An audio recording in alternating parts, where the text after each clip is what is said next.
Hey, what's up, YouTube?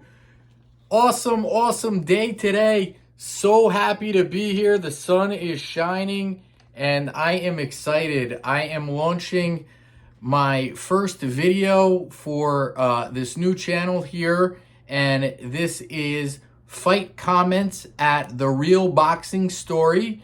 Very excited to be here today to provide some information. I really just want to dive right into it, but I feel like it's necessary to give a little bit of a description onto why and what we're doing here at FightComments at The Real Boxing Story. And basically this channel is being developed so that we the people and we the fans can have a little bit of a platform and a voice to debate and discuss some of the things that are going on in the boxing world today. I know that there are so many media outlets out there that report on boxing, and boxing's one of those rare sports where we rely a lot on some of the freelance journalists and some of the YouTube media, whereas typically with football, basketball, baseball, you got ESPN, you got the Yes Network, you got all these other outlets where you can get information and news on the sport that you like to follow. However, boxing's not really on the TV airways in that capacity, so we do a lot of our relying on the YouTube reporters who do an excellent job. Regarding the greatest news that has been the best news in boxing for quite some time, the last few weeks, we have Errol Spence Jr. Versus Terence Crawford, which is taking place on July 29th, pay-per-view. It's going to be an amazing fight, an electrifying event. I'm so pumped. I'm sure you can tell. I'm sure everybody that's listening to this video right now is probably feeling the exact same way that I am. Just can't wait for July 29th, and really just hoping for a dynamic event and a great fight. Obviously hoping for the safety of both athletes in Errol Spence and Terence Crawford, and really just rooting for a dynamic fight at the end of the day. It's going to be really special. My opinion is that Terence Crawford happens to be my guy, but Errol Spence Jr. is a great fighter, and he's really going to put on a great performance, or I should say both guys are going to put on a great performance, and that's, as fans, that's what we root for, right?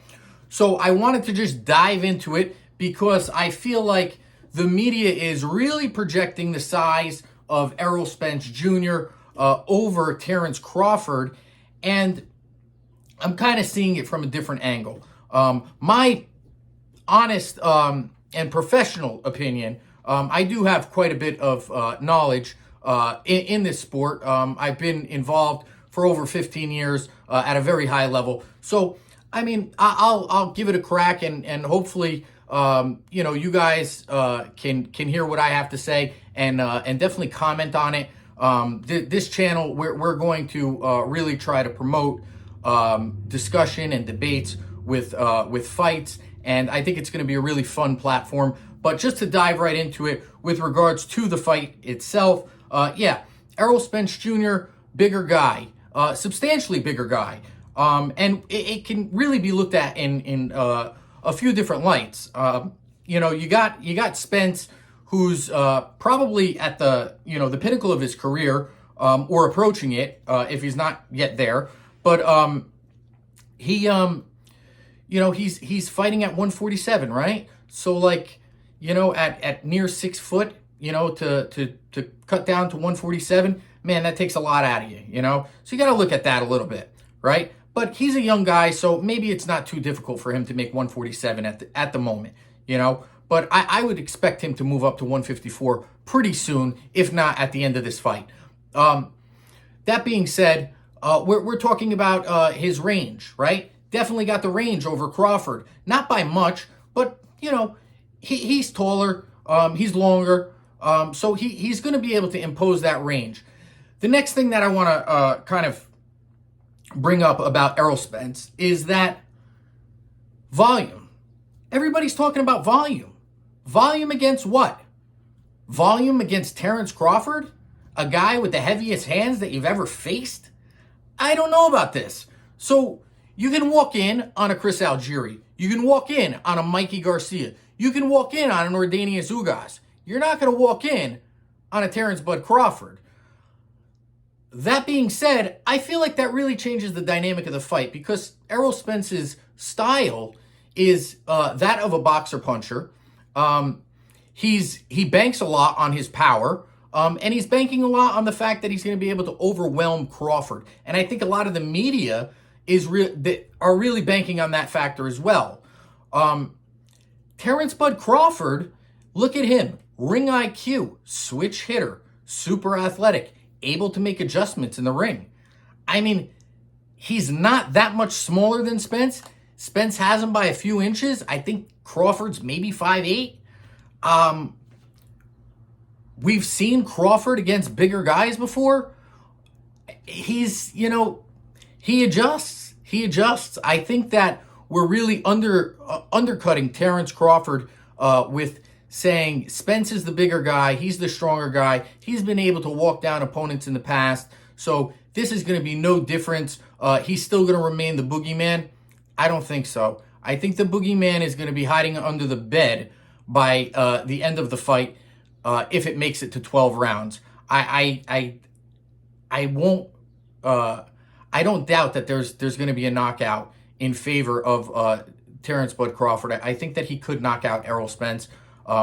We've seen Spence hurt before, and we're talking about him being hurt by, not monster punchers. We're talking about him being hurt by guys with feathers in their fists, with the exception of Sean Porter. But again, Sean Porter is, talk about boxing skill. You don't really talk about Sean Porter being super skillful. So, Porter's aggressive. And again, you see Errol fighting an aggressive fighter going backwards. He's going straight back. He's doing everything wrong that you're taught to do. The great nullifier is the fact that he's got power. I see a more one-dimensional fighter than most people see. I understand that he's better than what he looks like, and I believe that has to do a lot with his confidence level. Both guys are sitting here with zeros on their resume, and they are both very, very confident fighters. They're both world champions, and it's going to take that level of skill to really outshine and put that person or that fighter in their place to say, hey, you know what, you're a good fighter, but you're not in my league. You have built-in confidence based on your resume. You have built-in confidence based on the boost and the praise that your team has given you. You have built-in confidence because you have Al Heyman on your side, okay? And PBC has hand-fed you opponents, okay? And, Carlos Ocampa, I mean, the list goes on. I mean, the guy hasn't really fought anybody in Terence Bud Crawford. And again, Kell Brook, you fought Kell Brook when he got knocked the F out by Gennady Golovkin. I mean, and you fought him immediately after. You didn't even wait till the guy got a few fights under his belt. You fought him immediately after when he was up in weight. He had to come back down to weight, and he was a broken fighter at that point. Crawford said it in an interview, and I have to say the same thing. Crawford fought Brook, but Brook was on a 3-fight winning streak. It was a little bit of a different story. You can say that Brook was damaged goods, but he really wasn't at that point. He was recovering. He was recovering from the 2 ass kickings that he took, one at the hands of Triple G and the other at the hands of Errol Spence, but he was there, so I think it's going to be such an interesting fight. I'm so excited to see, how both fighters do. But I think that the adjustments are really going to be made. With Crawford, you have a guy who's able to switch hit very naturally from both orthodox and southpaw. it makes you super dangerous because your brain is thinking from a fight level in such a different way. When you're limited to only one style, that's all you know. And quite frankly, Spence is a southpaw. He's used to fighting orthodox fighters. When you fight a southpaw, you traditionally, an orthodox fighter that knows how to fight a southpaw will typically do much better. You're not throwing the right hand as much. You're trying to stay away from that power punch, or I should say, you're not throwing that jab as much. You're trying to stay away from that power punch, that left hand. But it's going to be so interesting because you've never seen a high-level fighter like a Terence Crawford who switch hits against a high-level fighter like an Errol Spence, who's a southpaw. It's just really like a styles makes fights type of thing. And as a 50-50 fight, I think it's much different. I think that there's a much bigger slope. And I think that Crawford's power in both hands is going to really keep Errol off of him. And I see Crawford just really embarrassing Errol and potentially knocking him the hell out. But hey, who the hell knows? I don't have a crystal ball. We'll have to see. We'll have to wait till July 29th, to see what happens. But I'm excited. Again, I really want to interact as much as possible with the boxing fans. Like I said, I have, plenty of knowledge and experience in the sport, and I'm super excited to get to connect with everybody around the world here. Boxing is a wonderful sport. It's also a very corrupt sport. They call it the peddling of the flesh.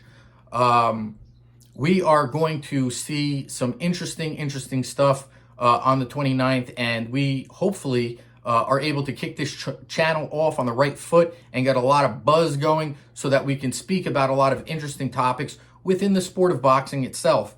That being said, drop your comments down below, as the YouTubers would say, and hit the subscribe button. I'm going to be doing my best to try to make the most videos as possible, and I hope that you guys all enjoy them. Love talking to you. Stay safe. Stay blessed. Enjoy the weekend. Later.